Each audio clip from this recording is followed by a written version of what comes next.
তাই কেন্দ্রীয় নির্বাচন ঘোষণার আগে যদি কেন্দ্রীয় বাহিনী আসে, এমন কোনো ঘটনা ঘটেনি এই বাংলায়। কেন্দ্রীয় সরকার ভোটের আগেই পরিস্থিতি বিচার করেই কেন্দ্র বাহিনী পাঠিয়েছে। যুদ্ধ হবে একটা বাংলা, আর কি হবে এই দেখি আমরা। বিধানসভা ভোটের দিন ঘোষণার আগেই রাজ্যে কেন্দ্রীয় বাহিনী মোতায়েন করে দিচ্ছে কমিশন। এদিকে 28 ফেব্রুয়ারি রাজ্যে বিশেষ নিবিড় সংশোধন প্রক্রিয়ায় ভোটার তালিকা প্রকাশের কথা। ঘটনাচক্রে তার পরের দিন থেকেই কেন্দ্রীয় বাহিনী মোতায়েন শুরু হয়ে যাচ্ছে। আর যা নিয়ে তুঙ্গে উঠল রাজনৈতিক তরজা। সরগরম মুর্শিদাবাদ জেলার রাজনীতির মহল। কেন তড়িঘড়ি কেন্দ্রীয় বাহিনী? প্রশ্ন তৃণমূল বিধায়কের। নিশানায় বিজেপি। বাংলার মানুষকে আতঙ্কিত করতে চাইছে, বাংলার মানুষকে খুন করতে চাইছে বিজেপি পার্টি। তাই কেন্দ্রীয় নির্বাচন ঘোষণার আগে যদি কেন্দ্রীয় বাহিনী আসে, এমন কোনো ঘটনা ঘটেনি এই বাংলায় যে নির্বাচনের আগে কেন্দ্রীয় বাহিনী আসবে। রাজ্য এবং কেন্দ্রের মধ্যে যে ফেডারেল স্ট্রাকচার, সেই ক্ষমতার বিকেন্দ্রীকরণ, সংবিধানের উপর সরাসরি আঘাত আনছে আজকে ভারতবর্ষের স্বরাষ্ট্র দপ্তর এবং ভারতবর্ষের বিজেপি পার্টি, স্বরাষ্ট্রমন্ত্রী অমিত শাহ এবং নরেন্দ্র মোদী। এর বিরোধিতা বাংলার মানুষ করবে। 2026-এ আমরা নিশ্চিতভাবে তার জবাব বাংলার মানুষ দেবে। পাল্টা হুঙ্কার বিজেপি বিধায়কের। তৃণমূলের কড়া বিরোধিতায় পাল্টা তো।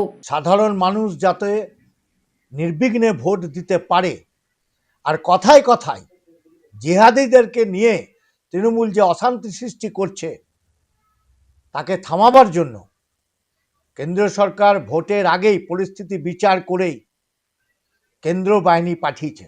কিন্তু প্রশ্ন নির্বাচন কমিশনের কাছে, নির্বাচন কমিশন সঠিক হাতে সঠিকভাবে কি এদের প্রয়োগ করবে?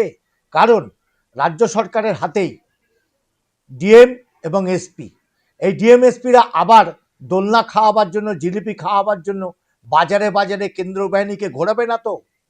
নির্বাচন কমিশন সঠিকভাবে তদন্ত করে দেখবে যাতে এদের সঠিকভাবে প্রয়োগ করা হয়, না হলে এই বাংলা জ্বলবে আবার। একদিকে তৃণমূল, অন্যদিকে বিজেপি। অভিযোগ পাল্টা অভিযোগে চড়ছে পারদ। কংগ্রেস কি বলছে? আমরা চাইবো যে মানুষ নিশ্চিন্তে নিরাপদে নির্বিঘ্নে ভোট দিতে পারবে, বাকি আমাদের কোনো কনসার্ন নেই। নিশ্চিন্তে নির্বিঘ্নে নির্ভয়ে মানুষ ভোট দিক, এটা আমরা চাই। ভোট আবহে রাজ্যে কেন্দ্রীয় বাহিনীর আগমন নতুন নয়। এর আগেও একের পর এক ভোটে বাহিনী নেমেছে। 2021 সালের বিধানসভা ভোটেও পশ্চিমবঙ্গে 1100 কোম্পানি কেন্দ্রীয় বাহিনী মোতায়েন করা হয়েছিল। ভোট হয়েছিল 8 দফায়।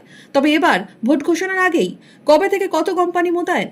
কমিশনের তরফে জানানো হয়েছে 2 দফায় কেন্দ্রীয় বাহিনী মোতায়েন করা হবে। কেন্দ্রীয় স্বরাষ্ট্র মন্ত্রকের তরফে রাজ্যের মুখ্য সচিব, স্বরাষ্ট্র সচিব এবং রাজ্য পুলিশের ডিজিকে 480 কোম্পানি কেন্দ্রীয় বাহিনী মোতায়েনের বিষয়ে যে চিঠি দেওয়া হয়েছে তাতে লেখা রয়েছে, 1 মার্চের মধ্যে 110 company CRPF, 55 company BSF, 27 company ITBP, 27 company SSB এবং 21 কোম্পানি সিআইএসএফ অর্থাৎ মোট 240 কোম্পানি কেন্দ্রীয় বাহিনী পৌঁছবে রাজ্যে।